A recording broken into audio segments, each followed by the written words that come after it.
Hello dear students, मेरा नाम है विद्या जोशी और आपका बहुत बहुत स्वागत है हमारे इस यूट्यूब चैनल पे जिसका नाम है विदीक्षा एजुकेयर। आज इस सेशन में हम लोग क्लास 10 का चैप्टर नंबर 6 ट्रायंगल देखेंगे।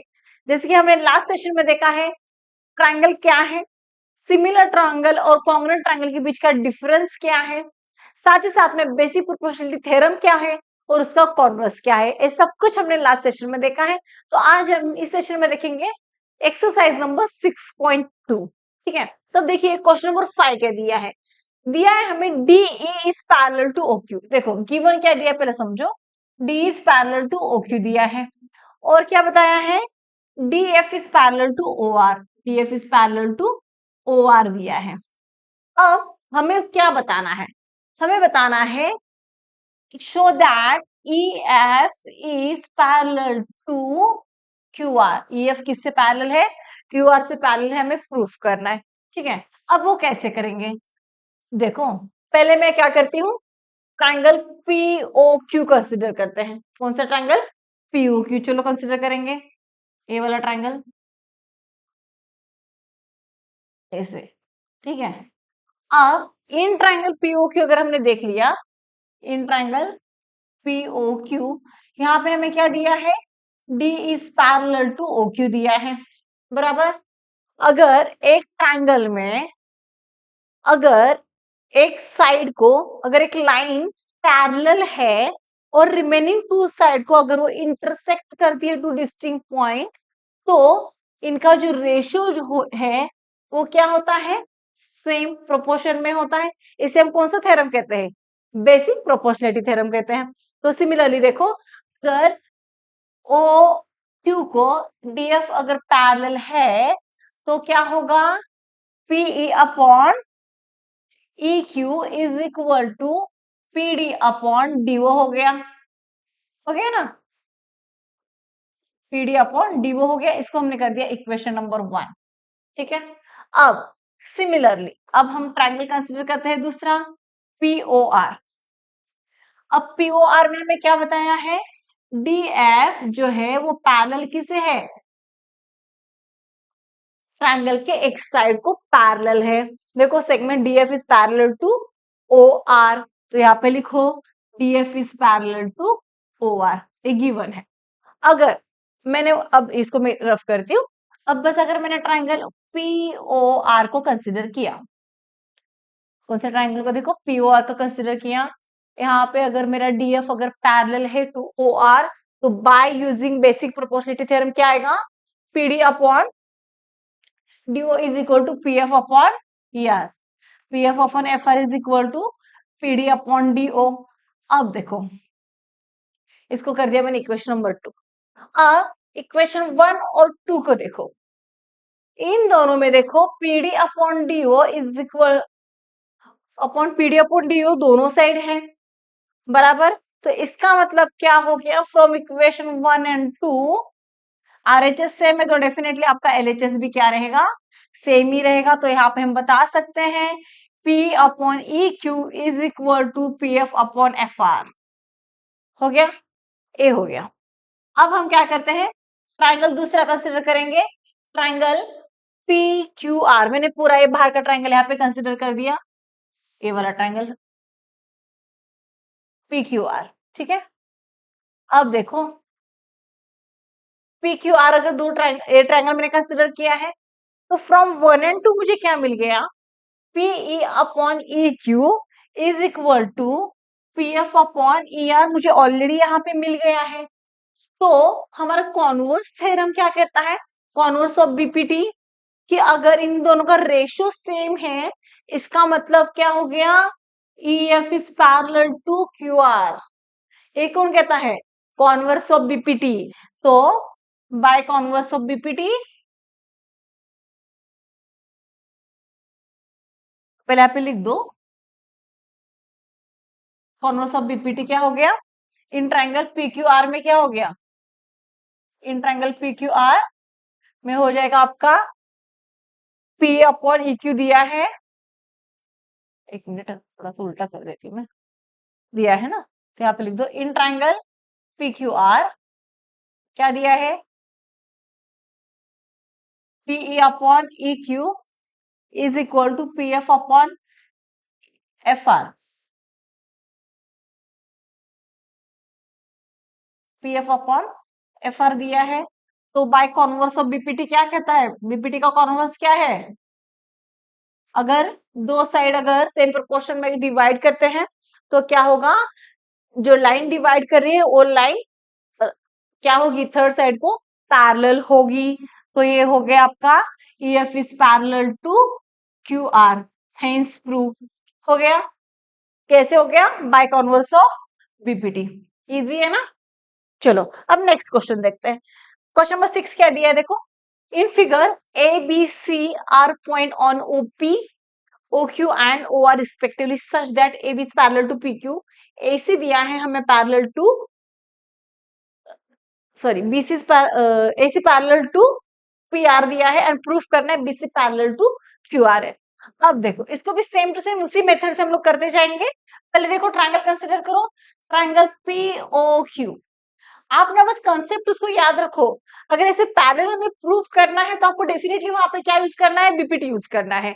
अगर हमें रेशो बताना है तो हमें यहाँ पे क्या बताना है, अगर पैरेलल प्रूफ करना है तो आपको क्या करना पड़ेगा, बीपीटी ना तो कॉन्वर्स ऑफ बीपीटी, दोनों में से एक आपको वहां पे प्रूफ करना है। और उसमें भी और एक कंडीशन क्या है, अगर आपको रेशो दिया है तो आपको वहां पे कॉन्वर्स ऑफ बीपीटी का यूज करना पड़ेगा। अगर आपको पैरेलल टू लाइंस ऑलरेडी बताए हैं तो आपको वहां पे बीपीटी का यूज करना पड़ेगा। ठीक है, ये चीज क्लियर हो गई। आपको बीपीटी कहाँ पे यूज करना है, कॉन्वर्स ऑफ बीपीटी का यूज करना है, ये क्लियर हो गया। अब देखिए, अब मैंने ट्राइंगल ले लिया है यहाँ पे POQ। अब इस ट्राइंगल में हमें बताया है AB किससे पैरेलल है, AB जो है वो पैरेलल टू PQ बताया है। ये AB जो है पैरेलल टू PQ है, AB is parallel to PQ, that is given. अगर एक ट्राइंगल में एक साइड को अगर एक लाइन पैरेलल है और रिमेनिंग 2 पॉइंट को 2 डिस्टिंक्ट पॉइंट में इंटरसेक्ट करती है तो क्या होता है, बाय बीपीटी उनका रेशियो जो है वो इक्वल होता है। तो यहाँ पे आ गया PA upon AQ is equal to OB upon, sorry QB upon OB। ठीक है, AO है क्या वो, सॉरी हाँ, P अपॉन AO। हाँ, इसको हमने कर दिया इक्वेशन नंबर 1। ठीक है, अब सिमिलरली मैं दूसरा ट्राइंगल कंसिडर करूंगी POR। अब यहाँ पे भी देखो हमें क्या बताया है, AC is parallel to PR, AC is parallel to PR। तो सेम टू सेम यहाँ पे भी हम लोग क्या यूज करेंगे, BPT। AC is parallel to OR है ना, sorry AC is parallel to PR है। अब क्या यहाँ पे भी सेम यूज करेंगे हम BPT।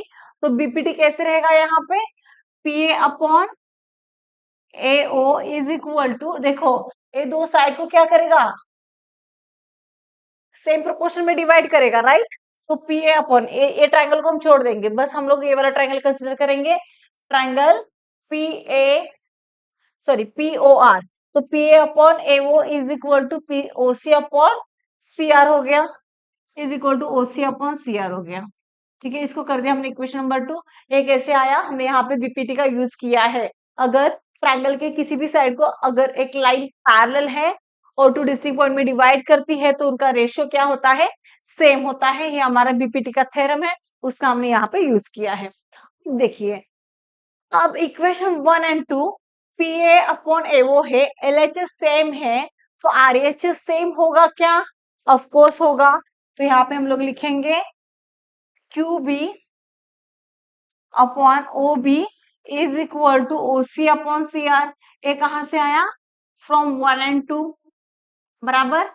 ठीक है, अब देखो, अब मैं ट्रायंगल कंसीडर करूंगी OQR। अब इसको पूरा मैं सबको रफ कर देती हूँ, पहले कंफ्यूजन नहीं होना चाहिए। OQR को मैं ले लिया। अब OQR में अगर सपोज OQR में देखो, इन ट्रायंगल हमने अभी कौन सा कंसीडर किया है, इन ट्रायंगल OQR।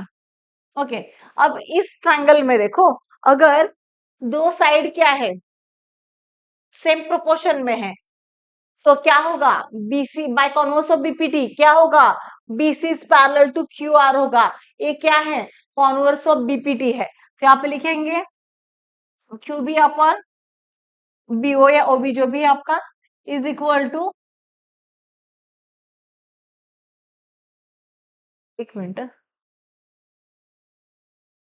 यहाँ पे मैंने उल्टा कर दिया है क्या, पी अपॉन वी, यहाँ पे क्या लिख दिया मैंने, ओ सी अपॉन सी आर ना।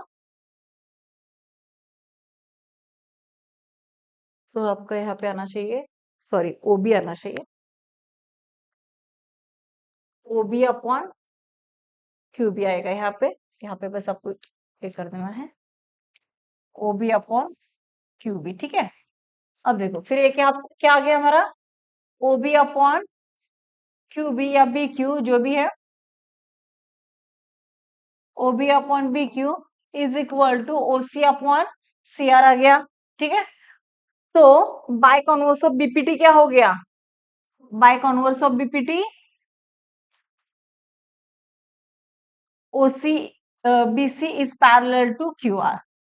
समझ में आ गया, इस तरीके से आपको करने हैं सारे क्वेश्चन सॉल्व। ओके, बस आपको बीपीटी क्या है, कॉन्वर्स ऑफ बीपीटी क्या है, इसको आपको अच्छे से याद रखना है, और ये थ्योरम भी आपको अच्छे से लर्न करना है। मोस्ट ऑफ द टाइम से थ्योरम प्रूफ करने के लिए भी एग्जाम में पूछा जाता है। तो चलिए नेक्स्ट क्वेश्चन देखो, यूजिंग थ्योरम 6.1, थ्योरम 6.1 कौन सा है, ऑफ कोर्स क्या है, बीपीटी थ्योरम है 6.1। Prove that the line drawn through the mid point of one side of a triangle. तो चलो पहले हम लोग एक ट्राइंगल ड्रॉ करते हैं, हमें ट्राइंगल ड्रॉ करना है, हमने कर लिया एक ट्राइंगल ड्रॉ। ओके, अब क्या बताया है कि लाइन ऐसे आपको ड्रॉ करनी है कि एक साइड के मिड पॉइंट से वो निकलती है, क्या करती है, मिड पॉइंट से निकलती है, and by and one side of the parallel to one side of a triangle. देखो ऐसी लाइन ड्रॉ करनी है जो क्या है, mid point of one side of a triangle and parallel to the another side, ठीक है। अब हमें क्या बताना है कि ये जो लाइन है, अब देखो मैं सपोज यहाँ पे ले लेती हूँ triangle A B C consider कर लेते हैं, ए बी सी, ठीक है। मैं सपोज लाइन ले लेती हूँ डीई, तो बताया क्या है, D A D upon AD is equal to DB है, एडी इज इक्वल टू क्या है, डीबी है। क्यों, उसने बताया कि ऐसे हमें लाइन ड्रॉ करनी है जो इस ट्रायंगल के एक साइड जो है उसके मिड पॉइंट से निकलती है। तो सपोज यहाँ पे D is a mid point, तो डी से हमने एक लाइन ड्रॉ कर दी है, ऐसी लाइन ड्रॉ करनी है which is parallel to the third side, which is parallel to the side, and जो रिमेनिंग साइड है, देखो ट्रायंगल का एक साइड को ये क्या कर दिया, इक्वल टू पार्ट्स में डिवाइड कर दिया, और रिमेनिंग जो नेक्स्ट साइड है उसको क्या कर दिया, पैरेलल कर दिया। जो फिर रहती है जो थर्ड साइड, उसका भी वो क्या है, मिड पॉइंट ही है, मतलब ये लाइन जो है ये थर्ड साइड को सेम इक्वल पार्ट्स में डिवाइड करती है, बाइसेक्ट करती है, ये हमें प्रूफ करना है। समझ में आ गया, दिया क्या है, करना क्या है, दिया क्या है, D is a mid point, A given है, और डी से ऐसी लाइन निकली है जो पैरेलल टू द बीसी है, और हमें प्रूफ करना है ए इज इक्वल टू ईसी, ए हमें प्रूफ करना है। समझ में आ गया, बाइसेक्ट करती है मतलब टू इक्वल पार्ट्स में डिवाइड करती है ये line to the third side of a triangle, ए हमें प्रूफ करना है। अब देखो सपोज इन ट्रायंगल एबीसी दिया क्या है हमें, D is parallel to BC, बराबर, ये दिया है, और क्या बताया है, D is a mid point, बराबर ना, डी क्या है, मिड पॉइंट है, किसका मिड पॉइंट है, ऑफ सेगमेंट या ऑफ साइड जो भी है, of side A B, D is mid point of side A B हो गया, इसका मतलब हो गया A D is equal to D B हो गया, बराबर, मिड पॉइंट है मतलब टू इक्वल पार्ट्स में वो क्या करता है, लाइन को डिवाइड करता है, इस सभी हम कहते हैं मिड पॉइंट, मतलब A D is equal to D B हो गया, ठीक है। अब देखो इसको कर, फिर अगर मैं इसको यहाँ पे नीचे ले लेती हूँ, मतलब A D upon D B कर लेती हूँ, यहाँ पे ऊपर है ना, तो यहाँ पे डिनोमिनेटर में आएगा तो क्या होगा, अपोजिट साइड रहेगा तो डिनोमिनेटर में चला जाएगा, AD upon DB is equal to 1 हो गया, इसको मैं देती हूँ इक्वेशन नंबर 1। ओके, ये समझा। अब देखो अब क्या बताया है कि डी बताया हमें पैरेलल है, देखो one side of a triangle is parallel to the parallel है और अनदर साइड को बाइसेक्ट करती है, बताना है। अगर DE is parallel to the BC है तो बेसिक रेसिप्रोसिटी थ्योरम के अनुसार क्या होगा, AD upon DB, AD upon DB is equal to AE upon EC होगा क्या? ऑफ कोर्स होगा। ये कैसे आया? By BPT, basic reciprocity theorem के अकॉर्डिंगली ये आ गया। अब देखो AD upon DB is equal to 1 दिया है, तो यहाँ पे मैं 1 लेती हूँ। AE upon EC is equal, ये कैसे आ गया? यहाँ पे रीजन दे दो, फ्रॉम 1 में हमने प्रूफ किया है। तो ये डिनोमिनेटर का अपोजिट साइड जाएगा तो यहाँ पे मल्टीप्लाई करेगा क्या? देखो होगा A is equal to 1 into AC, 1 into anything, answer will be same, A is equal to EC हो गया। अब इसका मतलब क्या हो गया? E जो है ऐसा पॉइंट है जो AC को क्या करता है, टू इक्वल पार्ट में डिवाइड करता है। देखो AE इज इक्वल टू आपका आ गया EC, मतलब AE और EC अगर सेम है, इक्वल है, इसका मतलब क्या हो गया? E is the mid point of a side AC। अगर E मिड पॉइंट है इसका मतलब क्या होता है? दिस लाइन, मतलब जो DE which is parallel to this third side है वो क्या करती है? बाइसेक्ट करती है, ट्रायंगल के एक साइड को क्या करता है? बाइसेक्ट करता है। यही हमें प्रूफ करना है। तो देखिए हो गया क्या प्रूफ? देखो bisect the third side of a triangle, ये हमें यहाँ पे प्रूफ करना है। समझ में आ गया? आई होप कि आपको आज का वीडियो काफी समझ में आया होगा। तो चैनल को सब्सक्राइब जरूर करें और अपने दोस्तों के साथ जरूर शेयर कीजिए और वीडियो को लाइक करना ना भूलिए।